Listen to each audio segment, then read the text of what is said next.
अरे वाह माँ, आपकी साड़ी तो बहुत अच्छी लग रही है। कहाँ से ली आपने? बेटा, मैं कहाँ बाजार जाती हूँ, तुझे तो पता ही है। शादी से पहले तू ला दिया करती थी, अब तेरी भाभी ला देती है। सच में उसकी पसंद भी बहुत अच्छी है, तेरे लिए भी लेकर रखी है उसने। सच में हम लोग बहुत खुशनसीब हैं जो हमें इतनी समझदार बहू मिली। सारा घर भी उसने संभाल रखा है और मेरा भी बहुत ख्याल रखती है। हर समय मम्मी जी करती रहती है। गुंजन बीच में पट से बोली, अरे माँ, आप तो ऐसे ही बस सबसे इम्प्रेस हो जाती हो। किसी ने थोड़ा सा कुछ किया नहीं और आपको बस वो अच्छा लगने लगता है। आप भोली हो, चालाक लोगों की फितरत नहीं समझती हो। खुद भी तो भाभी के साथ सारे काम में लगी रहती हो। अभी तो आप ठीक हो, जब आगे चलकर आपको परेशानी होगी, सेवा करने का समय आएगा ना उनका, तब देखूंगी कि कितनी सेवा करेंगी। अरे अरे गुंजन, अपनी माँ के लिए कैसी बात कर रही है? बेटी, प्रार्थना किया कर भगवान से कि मेरे हाथ पैर सदा चलते रहें। माँ, मैं ऐसा नहीं कह रही हूँ, तुम समझ नहीं रही हो। बस मैं इतना कह रही हूँ कि तारीफ करोगी तो ज्यादा सर पर चढ़ने लगेगी, आपके सर पर ही नाचने लगेगी और घर की सारी जिम्मेदारियां, चाबी वगैरह उनको सौंपने की जरूरत नहीं है, वरना आपको अपने घर से बाहर कर देंगी, देख लेना। गुंजन की माँ को ये बात समझ नहीं आ रही थी कि गुंजन को अपनी भाभी से ऐसी क्या बात है जहां उसकी कोई बात हुई और उसको गुस्सा आया। वह हर समय अपनी भाभी के लिए माँ को चढ़ाने में लगी रहती थी।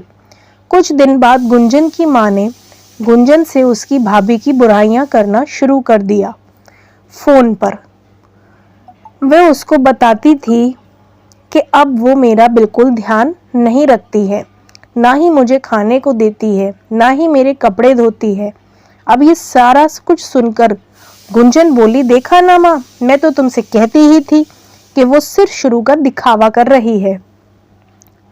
वो ऐसी है नहीं जैसा दिखा रही है। कई दिन तक ऐसा ही चलता रहा और वो माँ बेटी एक दूसरे से अपनी बहू भाभी की बुराइयां करती रहीं। कुछ दिन तो गुंजन को ठीक लगा, लेकिन कुछ दिन बाद उसको माँ की हालत सुनकर बुरा लगने लगा। उसने बोला कि आप भाई को ये बात बताओ, वरना कहो तो मैं भाभी से बात करूं। ऐसा क्यों कर रही हैं वो आपके साथ? तो गुंजन की माँ बोली कि अब तू क्या बात करेगी, तू तो जब वो ठीक थी तब भी उसकी बुराई करती थी और अब तो वो वैसी ही हो गई है ना जैसा कि तू चाहती थी। तो तूने जब नहीं उससे सीधी बात करी तो अब उसको क्या ही समझाएगी।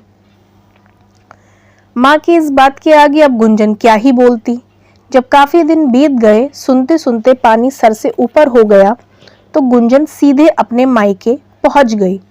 उसने सोच लिया था कि आज भैया भाभी को समझाऊंगी, लेकिन जब वे वहां पहुंची तो वहां तो अलग ही माहौल था।